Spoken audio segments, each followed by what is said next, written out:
Hey guys, welcome to Get Busy Watching. I'm your host, Honest Dan. Let's talk movies.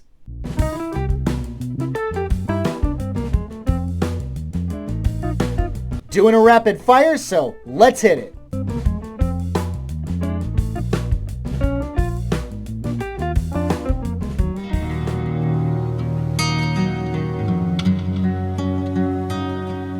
This story follows this Hispanic married couple and this white family. Only Josh Lucas is the racist one. The next purge begins and ends like normal, except no it doesn't. Now purgers are declaring a forever purge, which means they want to keep killing because America lost its way. Now the Hispanic couple and white family must escape to the Mexican border where it's safe and not die getting there.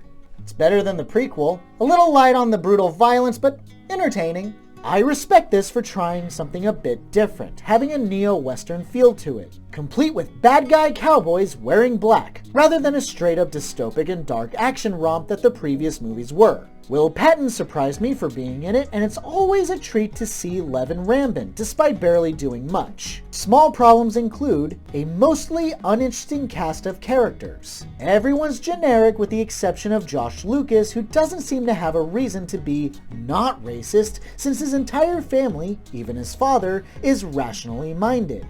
My biggest problem is which bad guy the movie wants to settle on, either asshole Hispanic or asshole white guy. He's killed off pretty early on, and he's not introduced until well past the halfway mark, but is treated like the big bad of the story. And of course, sequel bait. I'm probably in the minority of those who kind of dig this as schlocky fun. If you're a fan of the franchise, you'll check it out. If you're not, this won't change your mind. My honest rating for The Forever Purge, a strong 3 out of 5. I don't think white people are any better or worse than anybody else, but this I do believe. We should all just stick with our own.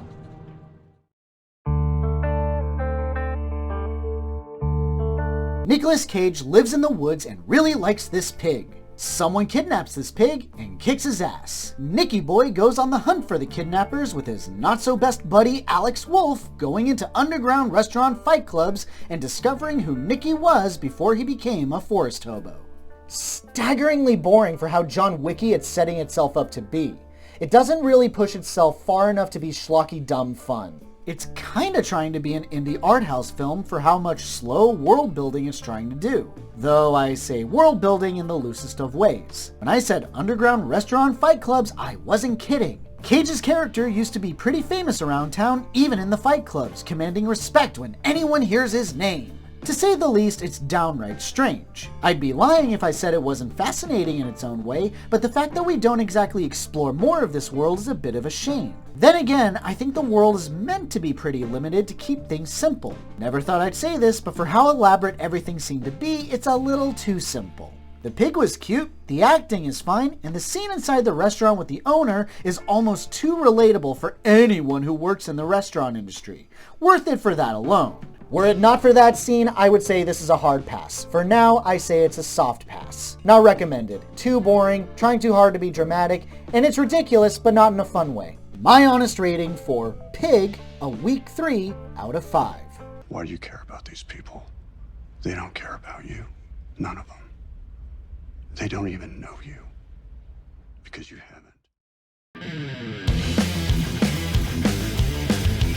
Kate Beckinsale has rage issues. She meets Jai Courtney, who seems to temper that rage. He gets murdered. She gets pissed. Goes on a spree of violence to avenge her boy toy with the police hot on her ass. Is it a good movie? Probably not. Is it a fun movie? Oh hell yeah, I had a blast!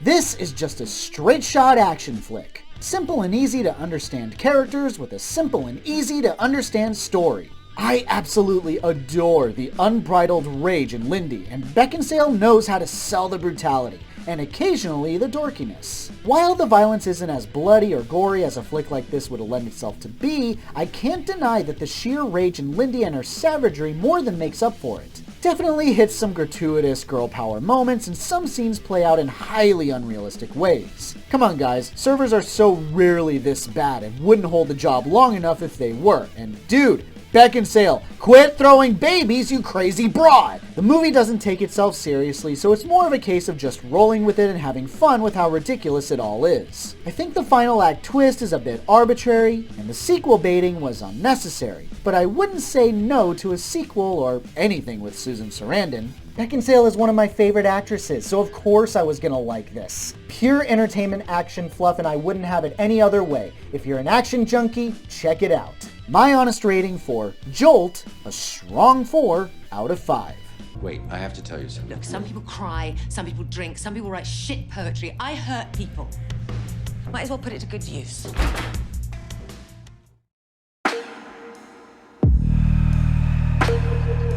She is secretly a vampire and is trying to get to New York to seek a cure for her affliction, bringing along her son who knows what she is. But then terrorists take control of the plane, and in order to survive, she unleashes the monster within and fighting the urge to kill innocent people. A solid action horror romp with a brilliant idea, but falls short due to some major tropes that bug the crap out of me. The foundation of this story is downright brilliant. A sympathetic character who doesn't want to be a monster is trapped on a plane of terrorists that force her hand in fighting back. The terrorists are afraid of her, the passengers are afraid of her, and both at different times in the story try to kill her. What I really dug was how monstrous Nadia appears, but she works so well with the makeup that you do see those glimmers of remorse for killing, her love for her son, and more heartbreakingly, how the fight to hold on to her humanity gets harder as the story progresses. Truly, Perry Baumeister is a talented actress. My only gripe is how nearly all of the passengers are afraid of her, very few piecing together that she's not trying to hurt any of them, but has actively killed the terrorists. I understand vampires existing is a shock to what is perceived to be reality, but I wish logic would kick in for at least a few more people. And that kid can be pretty obnoxious in some scenes. Vampires on a Plane is a pretty sweet ride. Nice violence, better humanity, a few annoyances here and there, but not enough to make it a bad time. Hey, it's either this or sparkly vampires. My honest rating for Blood Red Sky, a strong 3 out of 5. Kannst du mich hören? Matze, du hattest recht. Öffne nicht die Tür, egal was passiert, da drin bist du sicher.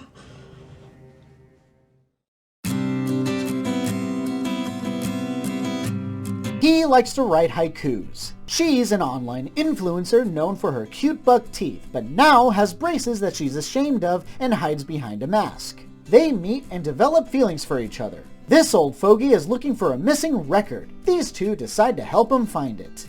This deserves its own review. It's so cute and heartwarming, but there's only so much time I have in a week now. Yes, it's that good.